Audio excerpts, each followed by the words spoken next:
Olá, pessoal! Então, dando continuidade ao nosso curso, hoje nós vamos falar sobre TEA, definição, causas e níveis de suporte. Então, o transtorno do espectro do autismo é um transtorno complexo do desenvolvimento, que envolve atrasos e comprometimentos nas áreas de interação social e linguagem, mas que inclui uma ampla gama de sintomas emocionais, cognitivos, motores e sensoriais. É uma condição que pode afetar indivíduos de todas as raças e culturas e apresenta uma ampla gama de funcionamento. É uma condição permanente, ou seja, não se pode curar do autismo.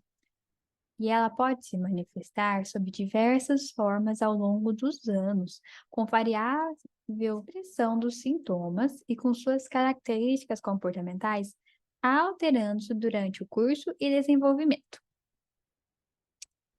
Então, de acordo com o DSM-5, que é o Manual Diagnóstico e Estatístico de Transtornos Mentais, esse daqui é o DSM-5-TR, a versão mais atualizada.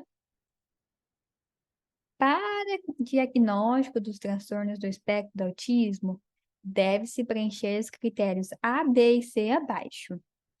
Então, critério A: déficits clinicamente significativos e persistentes na comunicação social e nas interações sociais, manifestados das maneiras seguintes: déficit expressivo na comunicação não verbal e verbal, usadas para interação social, falta de reciprocidade social e incapacidade para desenvolver e manter relacionamentos de amizade apropriados para o estágio de desenvolvimento. Critério B: padrões restritos e repetitivos de comportamento, interesses e atividades manifestados por pelo menos duas das maneiras a seguir: comportamentos motores ou verbais estereotipados ou comportamentos sensoriais incomuns, excessiva adesão, aderência a rotinas e padrões ritualizados de comportamento, interesses restritos, fixos e intensos. Critério C: os sintomas devem estar presentes no início da infância, mas podem não se manifestar completamente até que as demandas sociais excedam o limite de suas capacidades. Atualmente, utiliza-se o termo espectro autista, tendo em vista as particularidades referentes às respostas inconsistentes aos estímulos e ao perfil heterogêneo de habilidades e prejuízos. Ou seja, se você conhece uma criança autista, você conhece uma criança autista. A gente não pode generalizar, falar que todo autista é desse jeito, ou todo autista é de outro jeito. Por isso que a gente utiliza o termo espectro, que já implica essa diversidade nos sintomas e características. Até o momento, sabe-se que o autismo ocorre devido a fatores genéticos, que acontece na maioria dos casos. Mas também pode acontecer fatores ambientais. Há um consenso científico que existe uma combinação de fatores genéticos e ambientais. As mutações genéticas desempenham um papel significativo no surgimento do autismo. Sabe-se que nesses casos o autismo ocorre devido a alguma falha no processo de desenvolvimento cerebral, logo no início da formação do feto.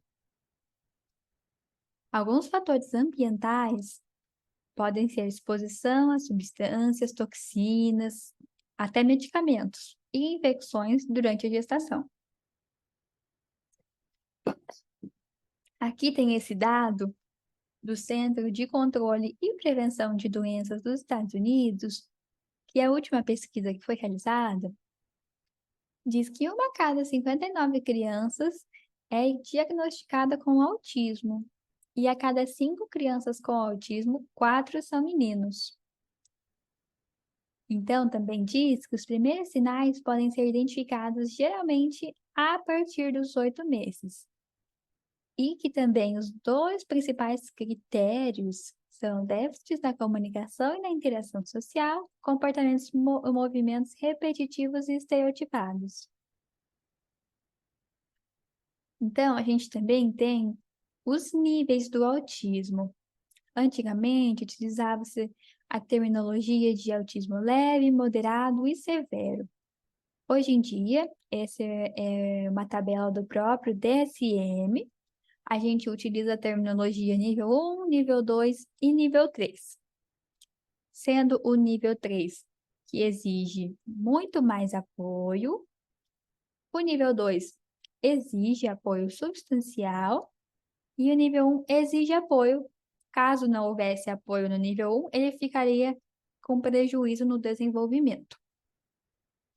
E aqui ele traz alguns exemplos nos dois critérios, comunicação social e comportamentos restritos e repetitivos.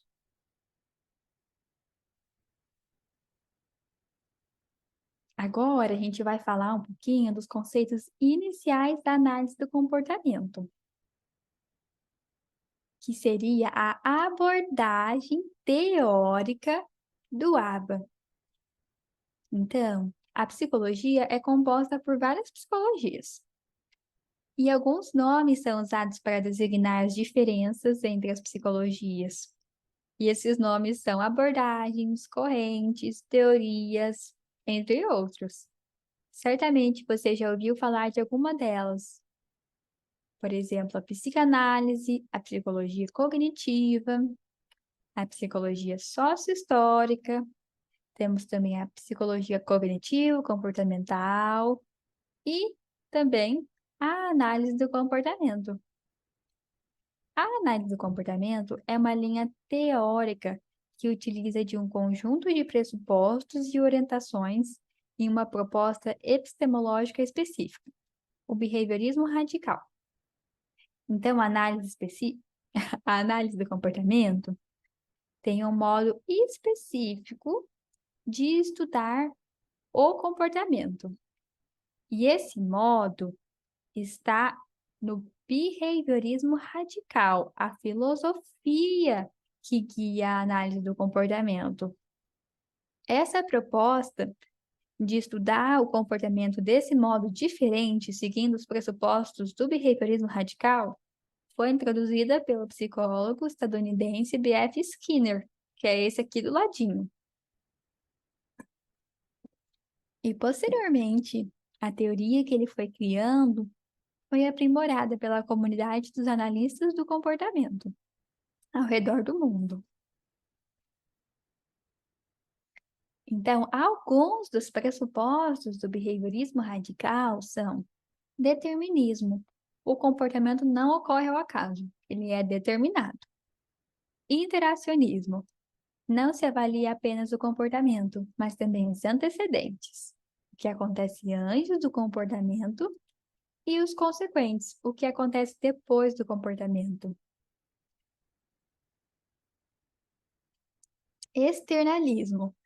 Não se busca causas internas para se explicar os comportamentos avaliados. E contextualismo. Todo comportamento deve ser analisado a partir do contexto em que é emitido. Então, a análise do comportamento vai usar desses pressupostos para estudar o comportamento de um modo específico que até então não tinha sido feito desse jeito. Os homens agem sobre o mundo e o modificam, e são, por sua vez, modificados pelas consequências de sua ação. Essa é uma frase do Skinner, bem famosa, que está no livro dele sobre o behaviorismo. Então, para essa visão da análise do comportamento, o comportamento vai ser compreendido como uma relação ou uma interação entre eventos ambientais, que são denominados estímulos, e atividades de um organismo, que são denominadas respostas. Essa ação sobre o mundo, que o Skinner falou ali na frase dele, esse comportar-se sobre o mundo, inclui consequências que produzimos no mundo físico, no ambiente mas também consequências produzidas no mundo social, no comportamento de outras pessoas. Assim, a análise do comportamento busca identificar essas relações funcionais entre aspectos do ambiente e aspectos do comportamento das pessoas, identificando variáveis que afetam a forma e a frequência do comportamento. Se queremos saber por que alguém faz algo, não podemos tomar esse próprio fazer como a explicação, pois ele é justamente o que estamos buscando explicar. Então, quando a gente pergunta para alguma pessoa: "Por que você está fazendo isso?", ela diz: "Porque eu quis". Isso não é uma resposta para a pergunta que foi feita. E é a mesma coisa que a análise do comportamento pensa.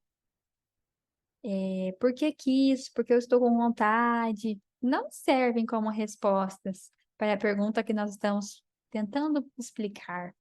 O comportamento, ele é determinado, ele é uma relação de interação entre o ambiente e as consequências. Ele é externo e ele é contextual.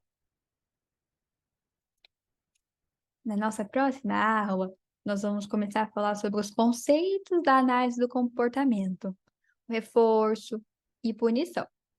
Então, muito obrigada, espero você.